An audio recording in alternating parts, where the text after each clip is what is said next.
আমার নাম শিরিনা আক্তার, আমি 10ম শ্রেণীতে পড়ি।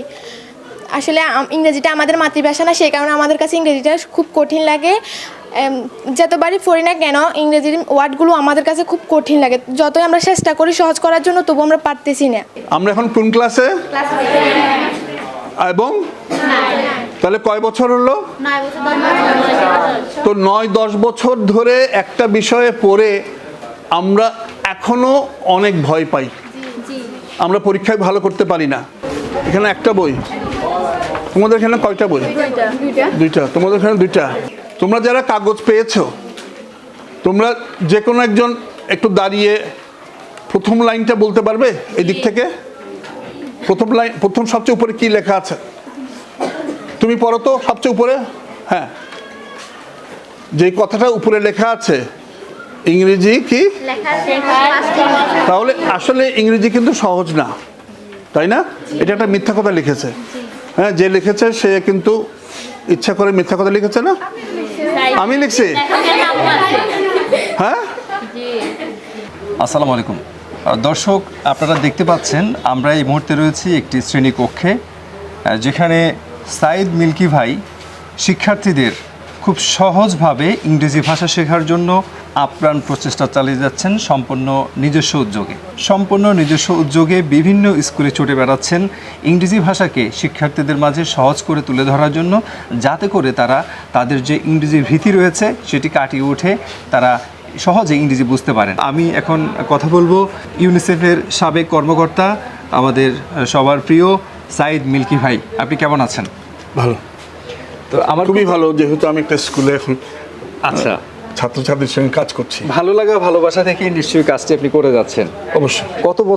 কতদিন যাবত এটা করে যাচ্ছেন আপনি? এটা আমি শুরু করেছিলাম আমার কর্মক্ষেত্রে যোগদান করার আগে। আপনি তো চট্টগ্রাম সহ বিভিন্ন অঞ্চলে আপনার এই প্রচেষ্টাটাকে তুলে ধরছেন।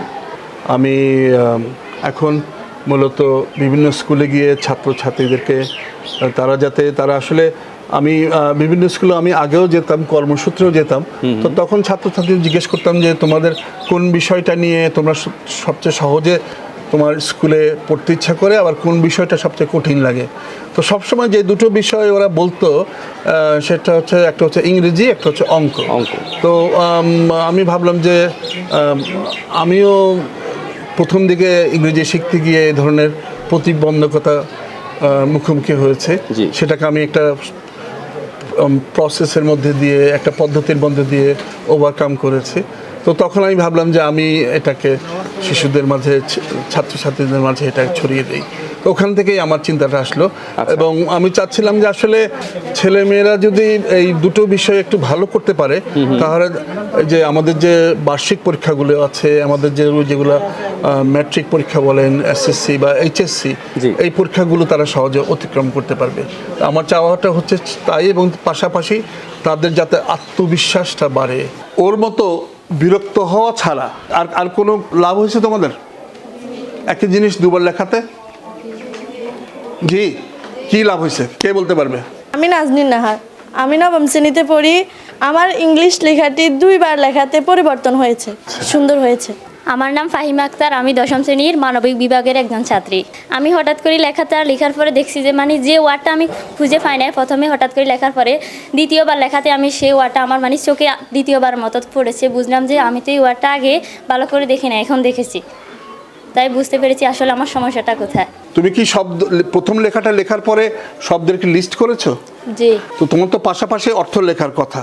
তা এখন তোমার যেটা হয়েছে, তুমি শব্দটার সঙ্গে পরিচিত হয়েছো এবং শব্দটা সম্বন্ধে তুমি একটু আগের চেয়ে একটু বেশি জানো, তাই না? আচ্ছা, ভেরি গুড। আর কোনো কিছু? আমার নাম শ্রেয়া দাস। ওইটা যখন আমি প্রথমেই যে কোনো একটা প্যারাগ্রাফ বা কোনো একটা প্যাসেজ লিখি, সেটার তো সব কিছু আমার বাংলা মিনিংটা তো জানা থাকে না। তো পরে আমার যেসব শব্দগুলো জানা থাকে না সেটা আমি লিখি। লেখার পরে ডিকশনারি বা মোবাইলের সাহায্যে আমি ওগুলার বাংলা মিনিংগুলো বের করি। তো বাংলা মিনিংগুলো বের করার পর কি হয়, আমি বাংলা মিনিংগুলো জানার পরে ওই যে আমি লিখছি, আমি কিন্তু ওটার অনেকগুলো মিনিং জেনে গেছি। ফার্স্টে আমি যে কয়টা জানি তার সাথে আরও নতুন শব্দের যুক্ত হয়েছে। তারপরে যখন আবার রিপিট সেই প্যারাগ্রাফটা লিখি, তখন সেই প্যারাগ্রাফটার পুরো মিনিংটাই আমার কাছে খুব সোজা হয়ে যায়, ওটার বাংলা মিনিংটা। আমার মনে হচ্ছে আমার অনেক চেঞ্জ আসছে। আগে আমি তেমনভাবে ইংলিশের বড় বড় যেসব কঠিন ওয়ার্ড আছে সেগুলো ঠিকভাবে বলতে পারতাম না। এখন প্রায় 2 মাসের মধ্যে আমি খুব ভালোই রিডিং পড়তে পারতেছি, আর খুব দ্রুতই অনেকগুলা গল্প বা প্যাসেজের বাংলা মিনিংটা খুব সহজেই বুঝতে পারতেছি। আমার যত দিন যাচ্ছে তত আমার অনেকগুলা শব্দের ভান্ডার হচ্ছে, অনেকগুলা শব্দ জমা হচ্ছে ওখানে। Very good. আপনি ইউনিসেফে অনেক বছর কর্মরত ছিলেন, সে সম্পর্কে যদি একটু বলতেন, আপনি কোন প্রজেক্টে কাজ করেছেন?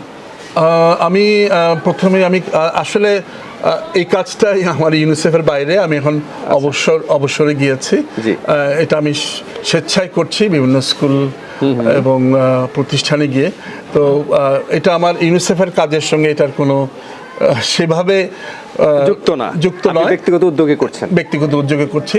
তবে আমি আমার ইউনিসেফের কাজটা শুরু হয়েছিল শিক্ষা বিভাগ থেকে, এডুকেশন সেকশন থেকে। হ্যাঁ। এবং ওখানে আমি কমিউনিকেশনের কাজটা করতাম এবং বিভিন্ন স্কুলে গিয়ে ছেলে মেয়েদেরকে উদ্বুদ্ধ করা, পড়াশোনা যাতে তারা স্কুলে আসে, পড়াশোনা করে এবং কমপ্লিশন করে, ঝরে না পড়ে এই বিষয়টা।